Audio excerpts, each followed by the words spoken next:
Good evening, ladies and gentlemen. It looks like I'm completely through with my karaoke singing career, at least presently, and it has absolutely nothing to do with me losing interest in this activity now that I'm 24 years older than I was when I first tried it. This past Friday night, I went to visit my favorite karaoke DJ, who just happened to be doing his regular bi-weekly gig at a downtown Nashua bar that's going out of business and closing down by the end of this month. Aside from the fact that this DJ was also a former member of the church I currently attend, wouldn't you assume that this guy would literally bend over backwards to appease customers in order to better establish his resume for his next big regular gig? If that's what you thought, you just assumed wrong. He offers a deal at this particular gig called the Early Bird Special. Here's a direct quote off his Facebook fan page. Be sure to come early and be part of the Early Bird Special. Show starts at 7 o'clock. I hope to see you there. Sounds pretty simple and not too complicated, huh? Basically put, this special deal entails showing up before 7 p.m. and you'll get to sing 2 songs in the very first regular rotation of participants as opposed to just one. And when you're there, and when there are more than 20 participants in one of these rotations, you usually have more than an hour wait, probably like an hour and a quarter wait between doing your next song. So getting to do 2 songs in a row is a real blessing. I got to this bar at least a minute or two before 7 p.m. Friday, only to be told that I did not make the Early Bird Special. He told me that there were 2 rules which I apparently overlooked regarding his Early Bird Special. 1, it was limited to the first 6 participants who showed up. And 2, as soon as he announced at the microphone, "Good evening, ladies and gentlemen," the Early Bird Special was already established for the night. Dude, seriously? First and foremost, I fully understand that if it's your show, you set the rules and that's the way it goes. But as Jesus Christ once said to the Apostle Peter, if you live by the sword, you shall die by the sword. If this DJ was honestly, quote unquote, all that, then why couldn't he do any better than a bi-weekly gig at a bar that's been on the verge of going out of business for several months now? And the same DJ, incidentally, was previously terminated after years of running a karaoke event every 2 weeks at a similar type bar, also in Nashua, and about within like a quarter mile from this particular bar. At some point, isn't it wise to compromise your stance a little bit and heed the wishes of your customers?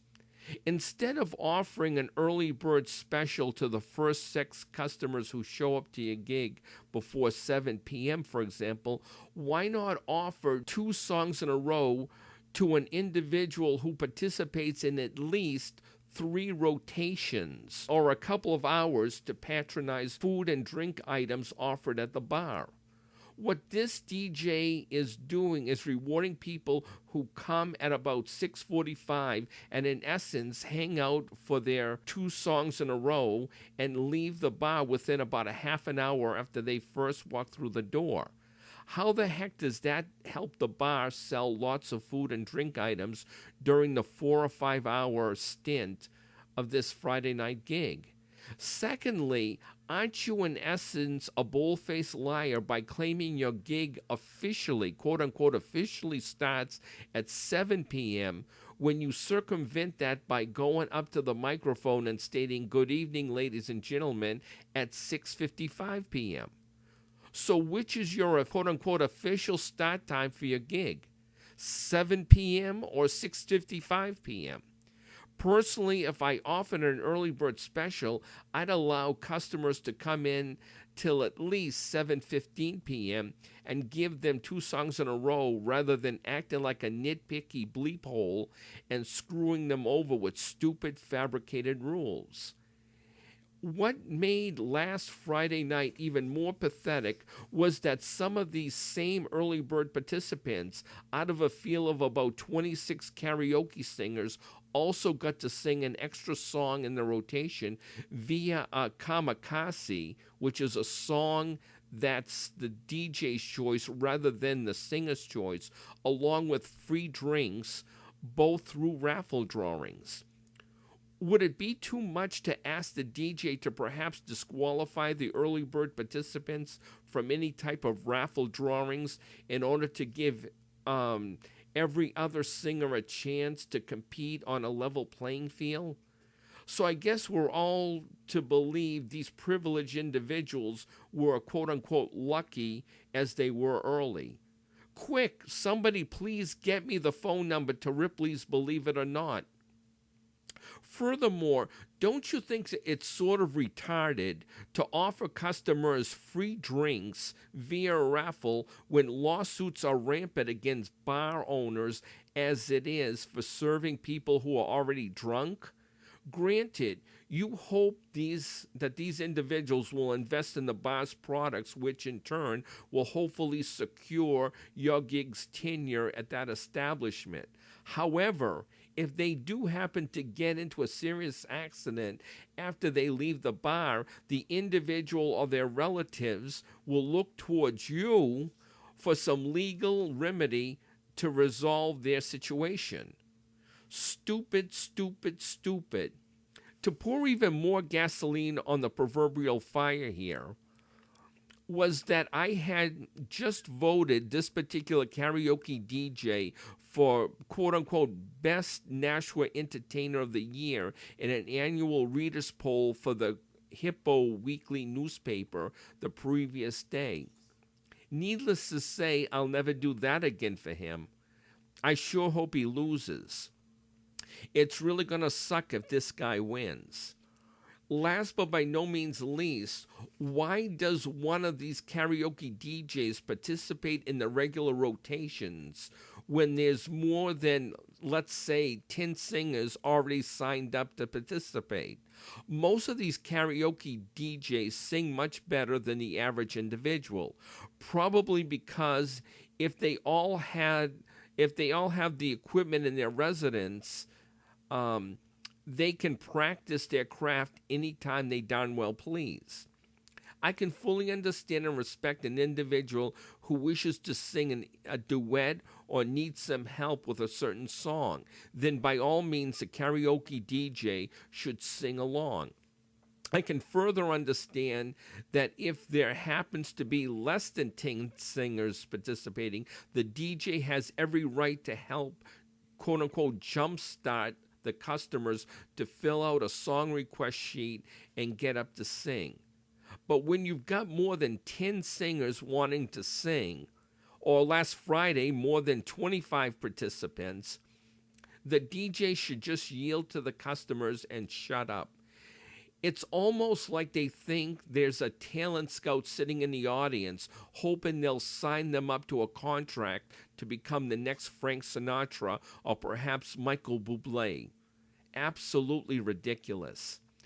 Incidentally, there's only one basic rule at karaoke bars.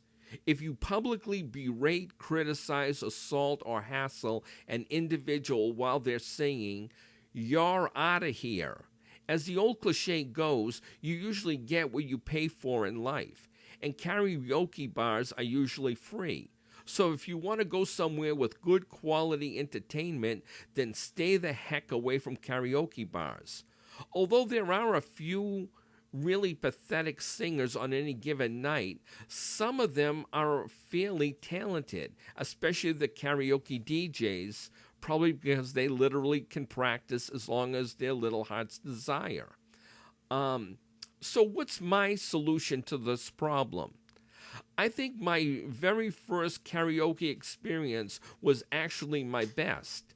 If I were a karaoke DJ working a bar in Nashua, New Hampshire, I would definitely promote and operate a no gimmicks, no frills karaoke gig, with the exception of getting a 10-minute miscellaneous break every 2 hours or so, which at that time I'd play disco music for my customers while I tended to my personal needs.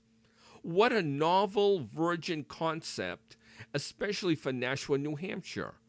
The way I figure it, the less rules and gimmicks you've got regarding your karaoke gig, the better. There'd be no early bird specials, no raffles, no drawings, no stuffed animals, no free drinks, just plain old-fashioned karaoke singing. How sweet is that? Or am I barking up the wrong tree here?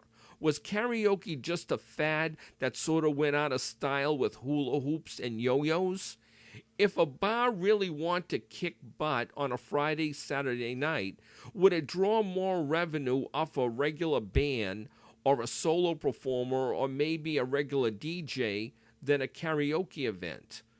On the one hand, karaoke singing is fun, but on the other hand, it's really not good quality entertainment.